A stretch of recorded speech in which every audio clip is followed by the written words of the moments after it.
What up? What up? What up, everybody? It's Monday, and I'm glad you're here with me. Welcome back, day takers. Um, yeah, Monday, and I do this almost every Monday, and I spend the weekend trying to come up with some type of subject matter for the video on Monday, the 5th of May, the Cinco of de Mayo. Um, and this one subject keeps popping up in my head. And I'm like, do I really want to do this? I find this subject matter is super entertaining to me. Um, it's one I got to be careful with, though, however, because, I'm not going to say any names or anything. Uh, and I'm definitely going to start by saying this is for entertainment purposes only. Uh, so I hope you're entertained. Get right to the point, Mr. Dick. Okay, I will. What I'm going to talk about today is basically why your server, your bartender, your hostess, through the chain of command in a restaurant setting, um, and that spans the spectrum from full service to fast service to all the stuff. Why these people hold all the power, um, and why you should always treat them with respect. And I mean, to say you need to be nice, hey, look, I get it. Not everybody's in the mood and whatnot, but you can still treat people with respect. I realize we can have crazy stuff going on in our day. And then when you sit down and all you want's a drink or something to eat, you may not realize it, but you're treating somebody in bad form. You're being rude, you're being real snappy fingerish, and I don't care what you got to say, just give me what you got, give me what I ordered, why did you mess this up, god, you're an idiot, you know stuff like that. I can't say this, and it is so important that you never ever do that. Even if your server or bartender or hostess or fast food worker or whatever is in the wrong, I mean, unless you're just not gonna basically take part in eating or drinking the food and you're like, I'm not having this, fuck you, I'm out. Okay, but just don't go back. They will remember. Someone will remember you, more than likely.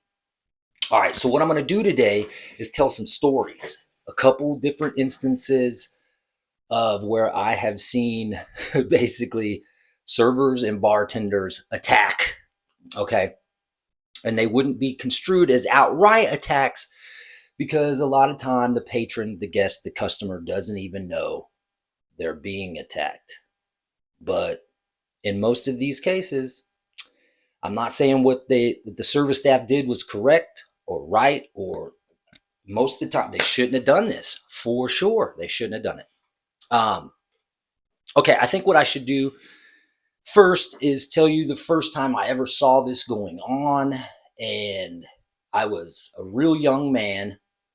It was my very first food and beverage experience, and I was working for a convention center and the catering department. Um, this was, man, I am almost 50. This is a long time ago. This is 30 plus years ago. This place probably doesn't exist anymore. The convention center may, but I bet the company that did all the catering does not.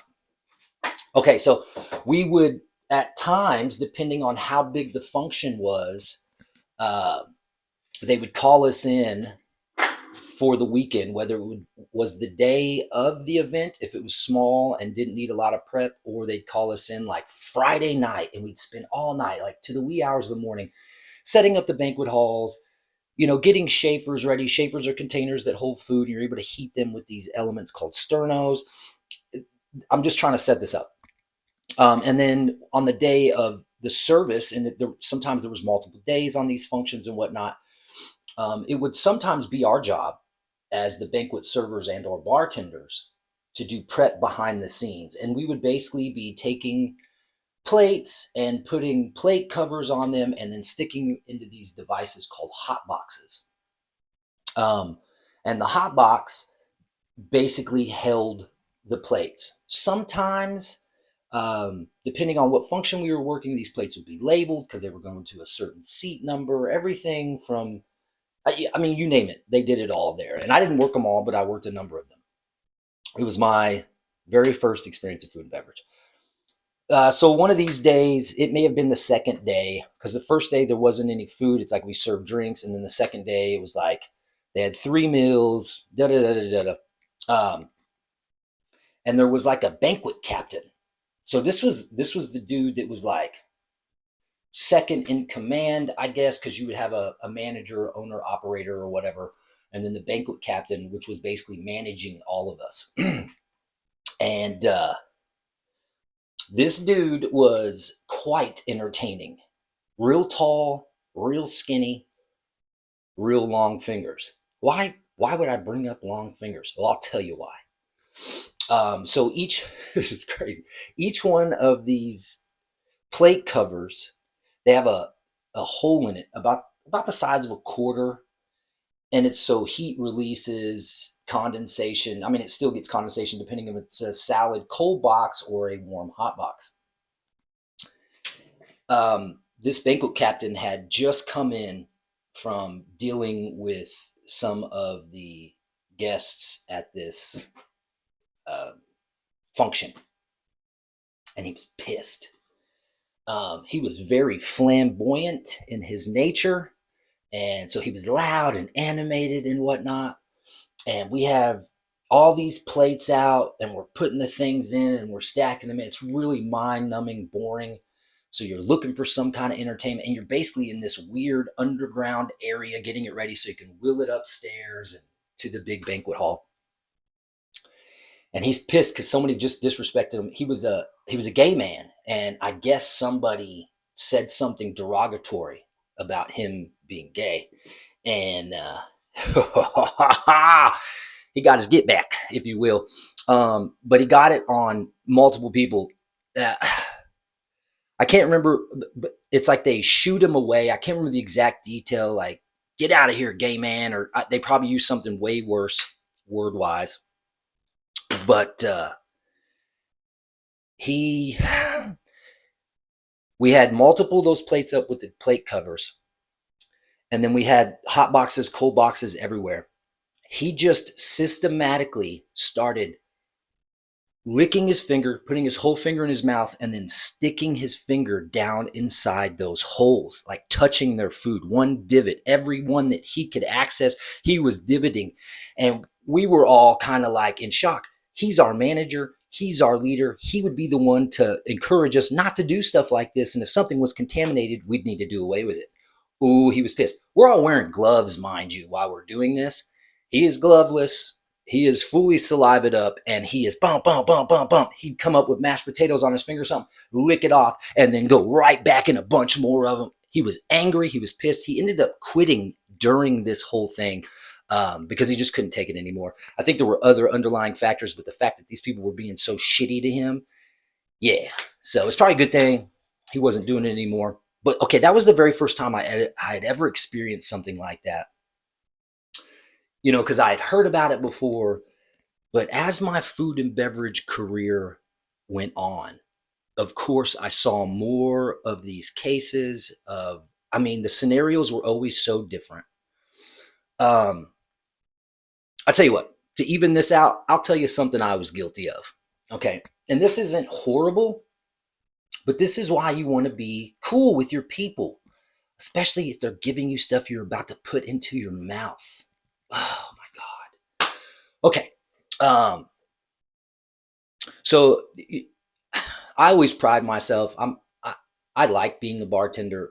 I believe that I'm good at it uh, in multiple facets. I believe I'm good at the drinks, making them taste delicious. You know, I've had plenty of accolades and stuff like that throughout my time that, you know, basically tells me that I've done good. But sometimes it doesn't matter. how delicious a cocktail is, how personable you are with the guests, whatever it is. Sometimes you just can't win them over. Uh, Sometimes it's the alcohol that has turned them into super prickies or super bitchies or just, whatever. And if you've ever bartended, and if there's bartenders listening to this now, you already know no matter how perfect the drink is, you'll still get a guest that goes, I can't even taste the alcohol in this. Can you remake this? Or I ordered a double. What is this? And sometimes, depending on where you work, there is rules and guidelines, especially if it's corporate. Sometimes you're using the measuring device, what is known as the jigger, and it measures ounce and a half, ounce and a quarter, half ounce, depending on which one you have. If you're in the industry, and sometimes you're required to use it on every drink. So no matter what the guest says, it's like, look, this is it. We give you 1.25 alcohol. That's that, whatever. Multiple occasions. I'm going to go ahead and say hundreds, if you will. I've had guests tell me this drink isn't strong enough. Now, I've had thousands of guests say, this is delicious. This is amazing. Because I like to tell people when I get that compliment, I like to say thank you. I like to make drinks, cocktails, mixed beverages, like I'm making them for myself at the house. So they're usually, they taste a little bit stronger. And there's ways that you can finagle a recipe unless someone says, I don't want to taste the alcohol. Well, then you can do things to magic potion that up too, and you don't need a lot to do it. There's, simple syrup and more juice, less alcohol, and just all that kind of stuff. Well, majority of cocktails come with a straw. Sometimes two straws, sometimes an umbrella and a cherry and an orange and all these things, right? And it's some restaurants believe that straw or whatever is a garnish. I've seen it in training material, which I don't think it is, but whatever.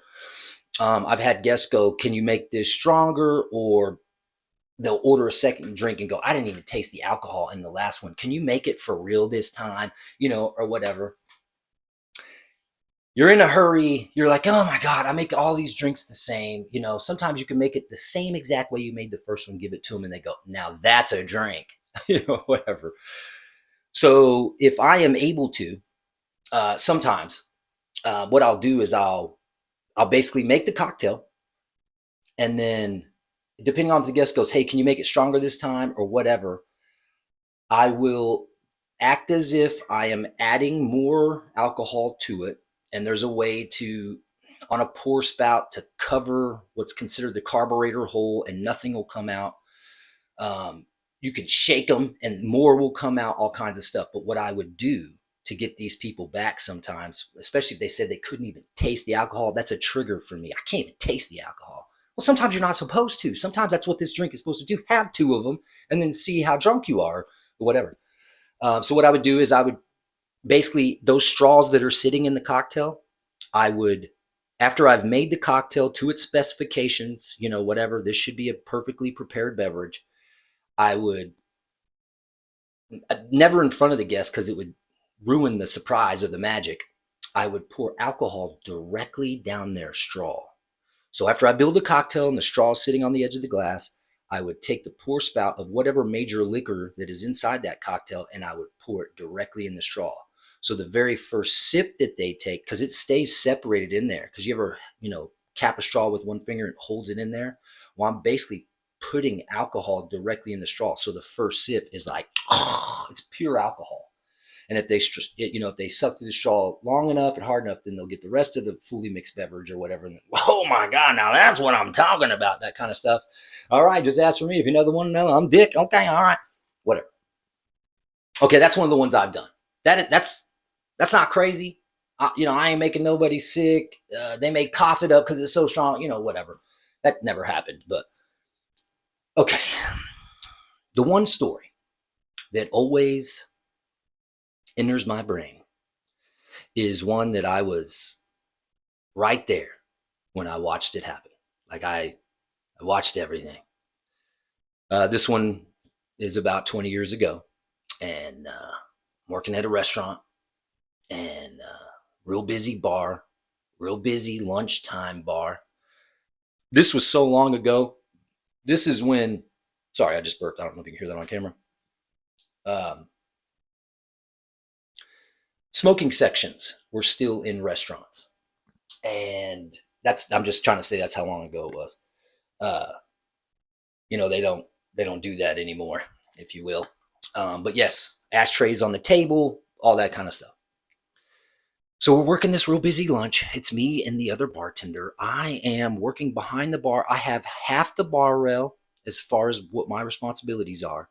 And then I have half of the smoking section in front of us.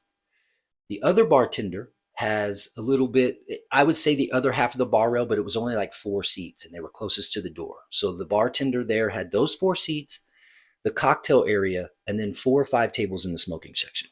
So needless to say, when everything was popping, you were busy. Like, I'm talking about pure tea madness. Slanging drinks. There's not a whole lot of cocktails being made at lunchtime. Sometimes there are. Um, some people get off work early. Some people are on night shifts. Some people just don't care and they're going to go back to work half cocked, if you will. Um, I am trying to be careful with how I word what I say next, the next few thoughts. So this guy comes in, and he comes in pretty regularly. He is a contractor for like construction. Whew, this one's bad, y'all. But remember, it's just for entertainment. It's not real. It's not real at all. I think I'm protected. Um, so this contractor guy sits down, and normally he's pretty cool. He's pretty quiet, big dude, rough around the edges. Um, Foul language, the whole nine, which I find kind of funny, that kind of personality. And even if they bust my balls a little bit, I don't mind because I can bust right back. But he wasn't dealing with me this day. He was dealing with, because he sat down, like right when you came in the door, sat down right there. And that was the other bartender's job, that seating area. And we're busy. We're running around. And he sits down and doesn't look at the menu because he already knows what he wants. And he points to the bartender who is not even looking at him. This person, it's not a he or a she. I'm trying to keep it real general. This person is at the POS typing in another order, looking at their order tablet. It's just paper back then, and typing in whatever the order is. Probably something out there. She's going to run back out, deliver the cocktail, whatever it is, right? So she's busy. And he's like, hey, I'm ready to order. He must have been in a hurry.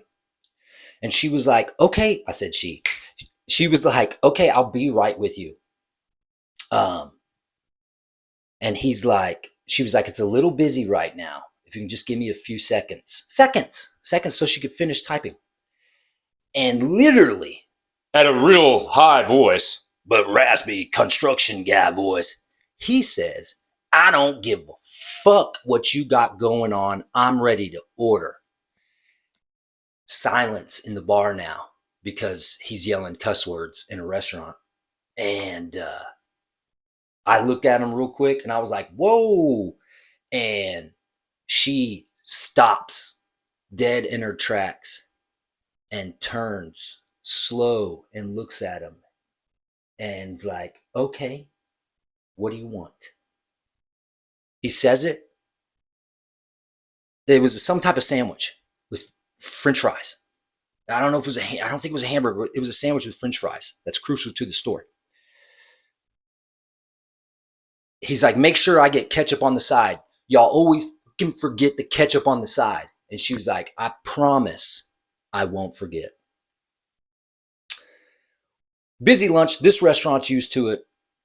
Professional setting, food's coming out real fast because that's what the guest expects. She runs back to the kitchen to get her orders as well as the other orders for the tables. Brings it out on a tray. Sets it down.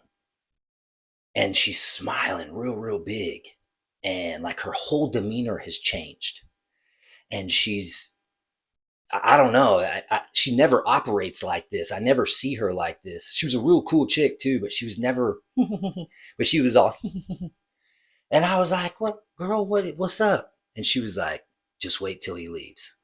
And I was like, all right, because we're kind of right there and everything. So she was just like, wait till he leaves. And I was like, all right. So now I got this thought rolling around in my head. What did she do?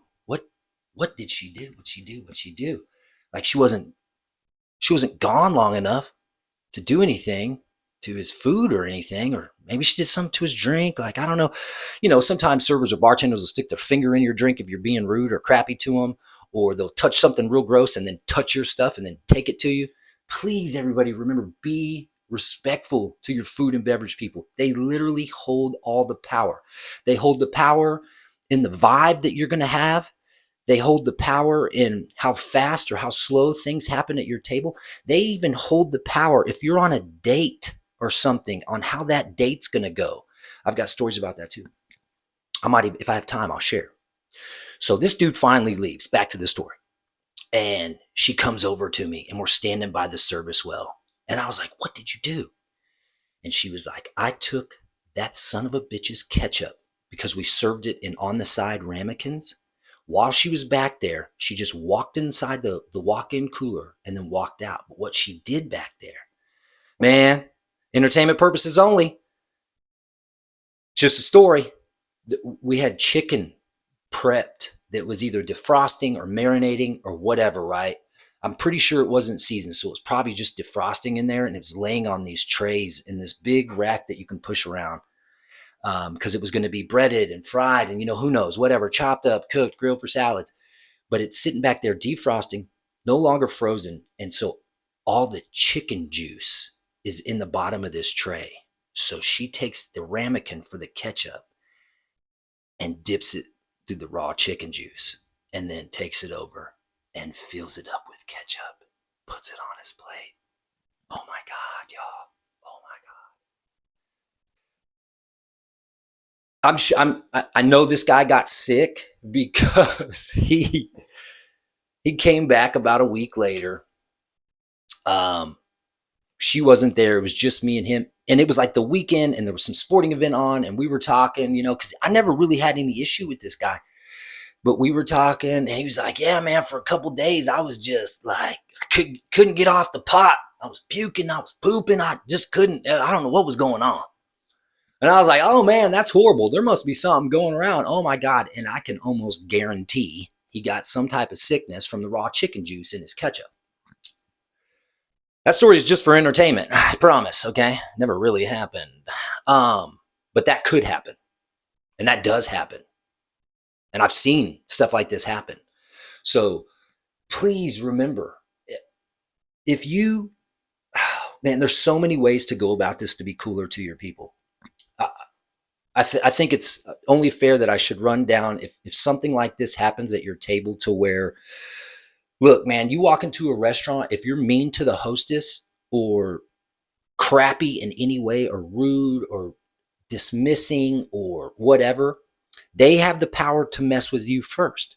They're going to stick you in the section that sucks, that's by the bathroom, the section where the server's having a bad day, or the server that is just the worst server in the restaurant. Or they're going to seat you at a table that was supposedly cleaned, but really something horrible happened there and they just barely wiped it off. So now you have all this bacteria or just whatever.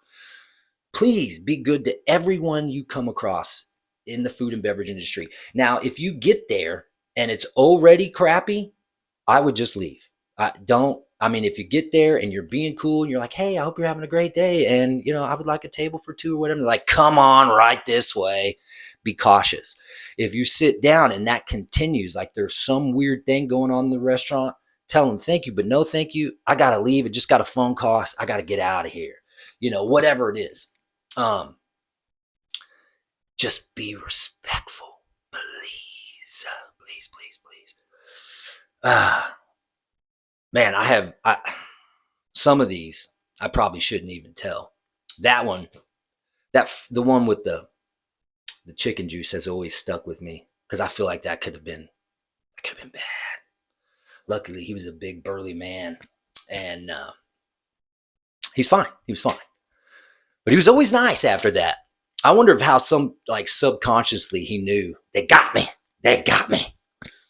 All right. So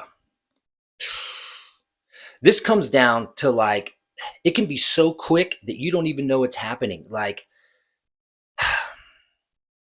I've seen guests, attack, physically attack. I've been attacked, stuff like that. I have also seen guests be so terribly rude and say some of the worst things to where the staff actually went physical themselves. I don't think that's ever good, but you should always defend yourself, kind of thing.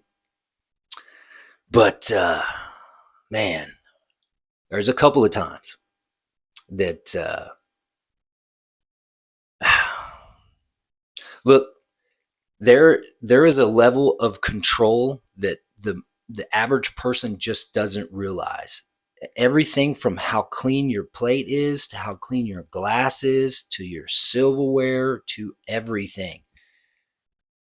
It is just so crucial that you are respectful to these people that are in this industry.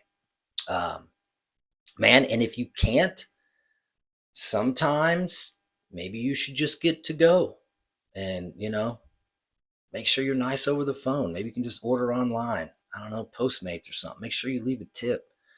Uh, but the whole tipping thing kind of plays into this too, because if we as a service staff know you're a bad tipper, um, I don't do it this way, but you're going to get bad service again. You're going to get potentially messed with, unfortunately. Uh, it happens way more than you think. Um, I'm kind of different though, and I've always been this way. For one, I want to protect my job, and I don't want to get in trouble, all that kind of stuff. But I like to kill them with kindness. The more rude you are, the more hateful, rushy, finger snappy, whatever it is. I like to be like, yes, yes, I got you. No worries, man. Perfect, perfect, perfect. Sometimes it wins people over and they come around. Sometimes people are like, man, I'm sorry, I'm just a dick. And sometimes they're like, I'm a dick, but I tip good. So I'm sorry, here's $50 for one cocktail, whatever. Um, but I have this story that's right at the tip of my head right now. And I'm trying to finagle a way to get this out to you. And it deals with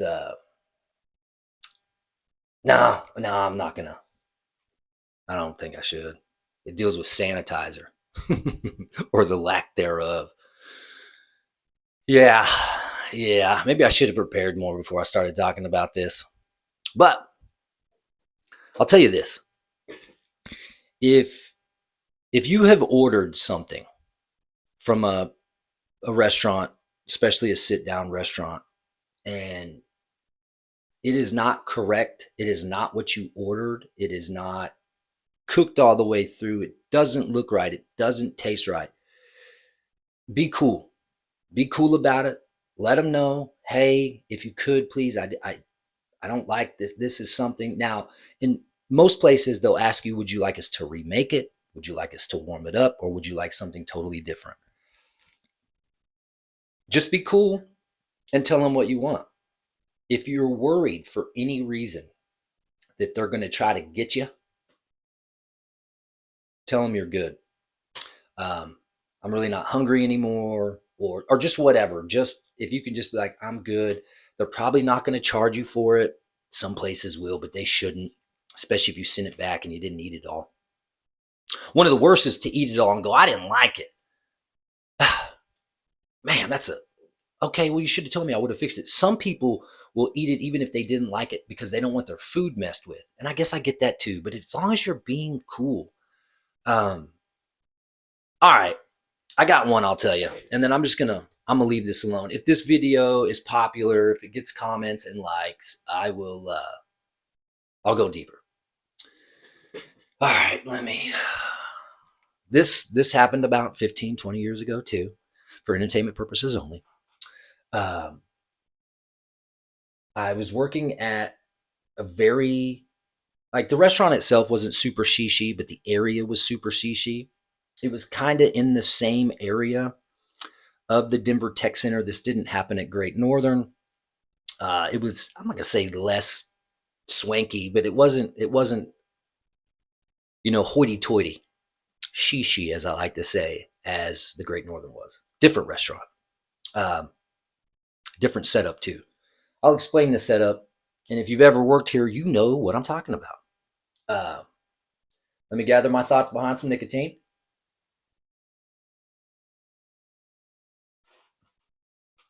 And this restaurant in particular was a stickler for high quality, though. Even though it wasn't super shishi, the price point was a little higher, but the quality was excellent. So they were pretty serious about stuff. Like even the bartenders had to wear gloves. We weren't allowed to prep fruit in ahead of time. If you ordered a gin and tonic, we literally had to open a fresh bottle of tonic, pour it into your glass with gin, and then cut the lime or lemon or whatever garnish fresh, like almost right in front of you, which slows down service like a mofo. But because you're seeing me do this, that's as freshest that this thing can be done. And it is kind of nice. And when it's, moderately busy or just steady, it's nice. But when it's busy, you're like, oh my God, I'm just going to cut a little bowl of lemons and limes. We used to do that too when it get busy because there's just no way to keep up. Because not only do you have to wear a rubber glove, this company made us wear cut gloves too. So gloves where you couldn't, hurt yourself with a sharp ass knife. It's a weekend, a Friday or a Saturday, and we have had our ass handed to us for the entire shift. So 6, 8, 10 hours. I don't remember exactly how long it was, but it was busy. There was something going on. It was like a concert down at one of the big parks or something. It was this open amphitheater thing. So we were just sea of people on a 1 hour wait till we almost closed. So it just never stopped. It was blinding. So needless to say, when you're this busy, it gets crazy messy back there. But in this particular restaurant, and I'm going to explain this, and if you know where this is at, you'll know exactly what I'm talking about. But in this restaurant, the bar rail, where you have all the patrons and the bar stools on this side, you got the bartender and all the stuff back here, was directly attached to the kitchen line. So the kitchen line, open kitchen, like literally as I would be here bartending, doing my thing, the grill, the flat top, the salad station, the everything was just to my left. Like, so I'm back there making drinks and I could literally look over and high five one of the cooks. Hey, what's up, pal? Good to see you, man. Da, da, da, da. And I don't know if you've ever worked in kitchens before. Um, obviously behind the bar, the banter between bartenders is crazy. But the kitchen is a little more less PC, if you will, because normally they're not in the public eye. And the guests were still far enough away because the tables literally stopped right at the end of the bar, and then the kitchen, no more people would sit there. But the kitchen could see all of the dining room.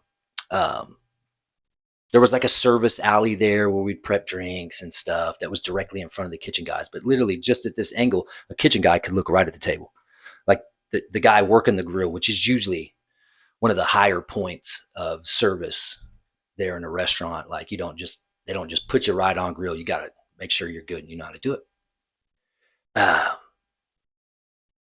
So the restaurant's a wreck.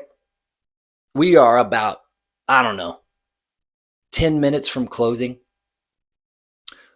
Not a guest in the building. I think there is 1 or 2 people sitting at the bar, closing their tab, finishing their drink. The kitchen guys and myself and the other bartender are just looking around because we have so much to do. It's a wreck. Because we got to sweep them off the floors. And the kitchen. Hold on, I think my wife's coming home. I'm going to pause this. I will return. Okay, I'm back. It's not her. It's the neighbor. My bad. Okay, so we're basically like, oh my God, we got so much to do. It's a wreck. The kitchen mess is blending in with my bar mess, and this is on the floor. I'm describing the floor for a reason. Normally back behind the floor, there's mats to keep us for safety so you don't slip and all kinds of stuff.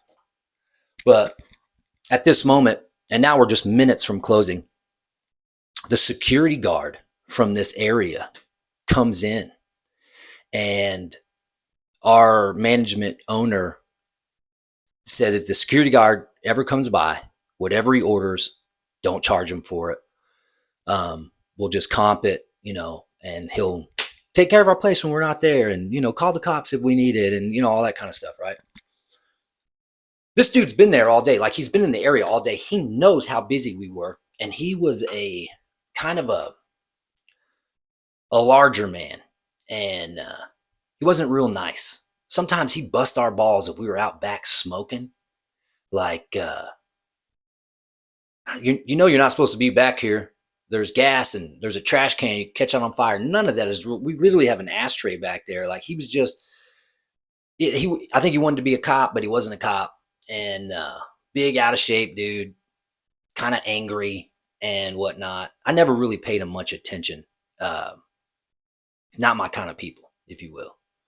But he comes in like minutes before management was going to lock the front door. As a matter of fact, I think the door was locked and he knocked. Like, we had just done it, maybe a couple minutes early. So he's like, hey, what can I get any food? Pops his head in. Somebody greets him at the door, probably one of the managers. I don't remember exactly who.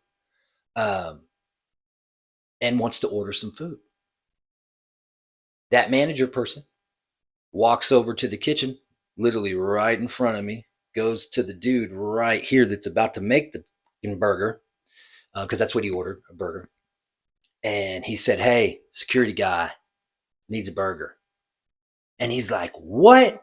Like, he had already started cleaning and we had lots to do. Actually, the meat that he would prepare the burger for was already out. So he had to go to the cooler.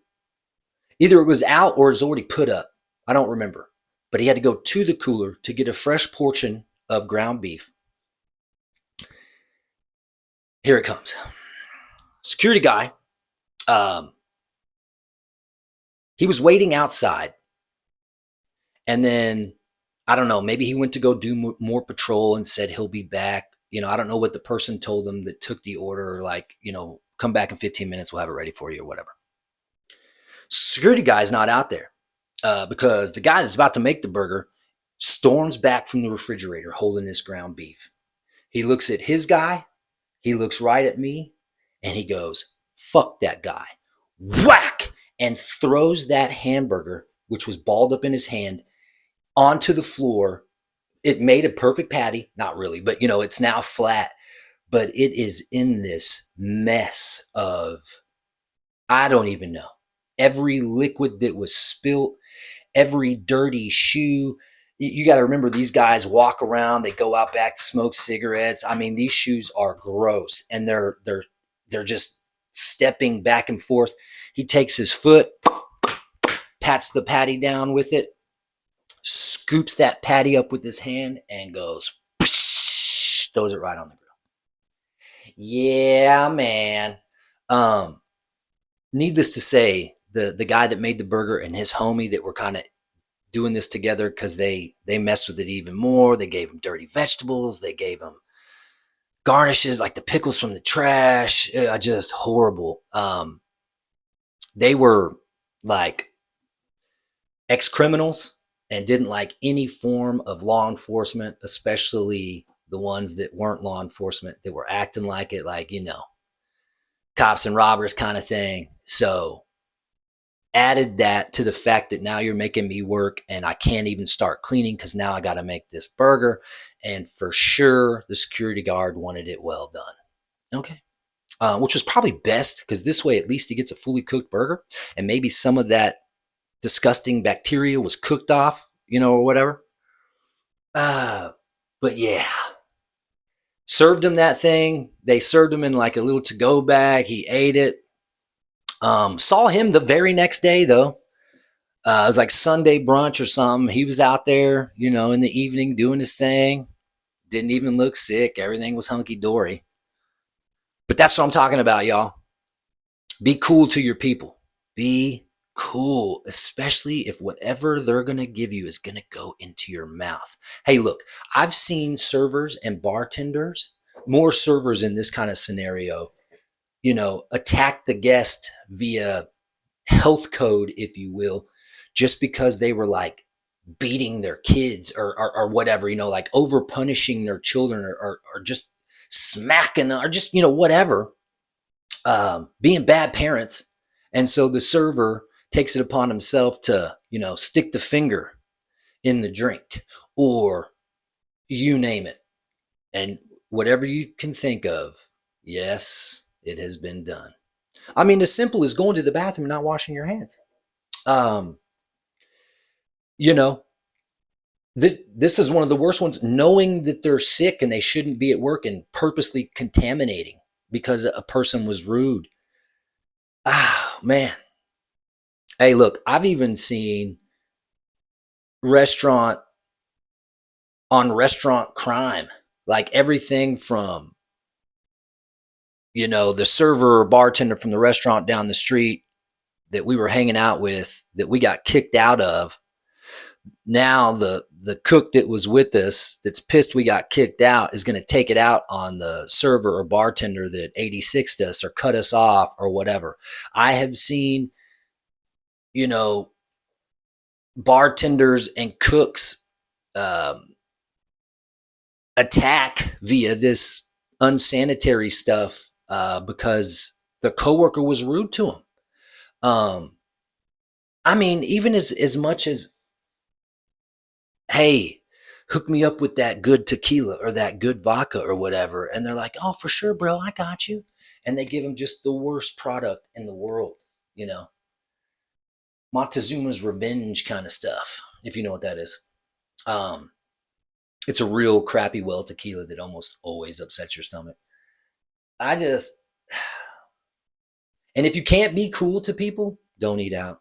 Don't do it. I've never done fast food, but the way fast food is set up, especially if you're in a drive-through, you you don't know what's happening with your food. And this day and age with social media, we have seen some of the stuff that goes down in fast food, like especially like how often they clean the shake machine at Mickey D's or whatever. I don't know if you've seen that one. It's just full of maggots and just, yeah, I'll take a McFlurry.